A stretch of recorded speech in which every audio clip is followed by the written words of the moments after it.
Pemuda ini bersiap akan melakukan pengetesan para robot yang diciptakannya agar bisa membantu tim medis dalam mengobati para pasiennya. Namun setelah perintah diberikan, robot itu malahan menyuntikkan pasien ini dengan suntikan berkali-kali sehingga membuat percobaan mereka hari ini kembali menjadi gagal. Kemudian si pemuda bergegas akan menghampiri sebuah rapat yang dimana dirinya sudah terlambat untuk hadir di sana. Tapi karena kepintarannya, pertanyaan sulit dari pimpinan rapat itu dapat pemuda ini jawab dengan sangat jelas dan lugas, sehingga dirinya mendapatkan pujian dari Urmila yang memimpin rapat ini. Dan setelah rapat selesai, Urmila meminta berbicara empat mata dengan si pemuda untuk mengatakan kalau dirinya semakin terkesan dengan kecerdasan keponakannya tersebut. Lalu meminta si pemuda untuk segera datang ke kantornya di Amerika segera, karena ada sebuah proyek baru yang akan ditawarkan kepadanya.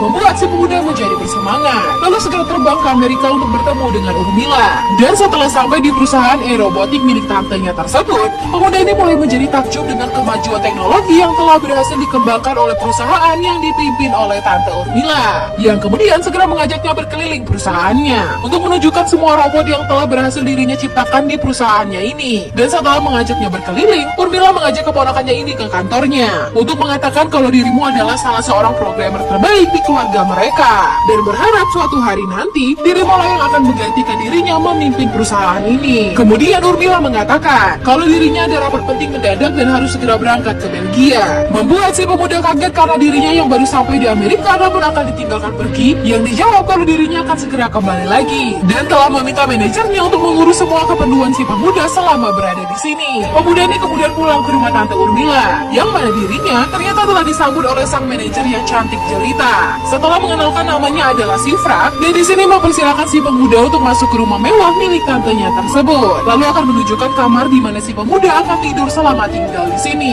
Pemuda ini kemudian akan segera mandi. Namun setelah selesai mandi, pemuda ini terkejut melihat semua pakaiannya yang telah tersusun dengan rapi di dalam lemari. Bahkan gadis ini juga telah menyiapkan secangkir kopi hitam yang merupakan kesukaan si pemuda. Kemudian menyiapkannya makan malam untuk si pemuda dan memeriksa apakah semua kebutuhan si pemuda telah terpenuhi. Lalu ditutup si gadis dengan ucapan selamat malam. Keesokan paginya, si pemuda mulai hari dengan berolahraga. Gadis ini kemudian datang untuk memberitahukan kalau sarapannya telah disiapkan. Namun secara tak disengaja, pemuda ini melihat si gadis yang merapikan barbel itu tanpa kesulitan sedikit pun, membuat si pemuda menjadi semakin terkesan dengan si gadis. Lalu berniat akan mengajak si gadis untuk menemaninya berjalan berkeliling kota. Mereka pun pergi dengan menggunakan sepeda motor dan pergi menuju ke sebuah pantai untuk menikmati indahnya lautan. Pemuda ini mulai menunjukkan ketertarikannya kepada gadis cantik ini yang bisa berbicara banyak bahasa dan juga pandai memasak. Yang disambut oleh si gadis kalau dirinya juga tertarik dengan seorang pemuda yang berprofesi sebagai seorang IT programmer handal dan juga baru saja sampai dari India, membuat rasa cinta di antara mereka berdua akhirnya mulai terjalin satu sama lain. Dan di keesokan paginya, si pemuda dengan bersemangat akan memasakkan gadis itu sarapan terbaiknya dan akan membuat si gadis semakin jatuh cinta kepada dirinya. Namun tak berapa lama kemudian, Tante Urmila tiba-tiba pulang ke rumah, membuat si pemuda seketika menjadi panik melihat kepulangan tantenya tersebut. Lalu bertanya di manakah si manajernya, kemudian bergegas ke lantai atas untuk mencari si gadis. Namun tentu saja, gadis itu sedang tak berada di kamarnya, membuat si pemuda tak bisa lagi berkata-kata.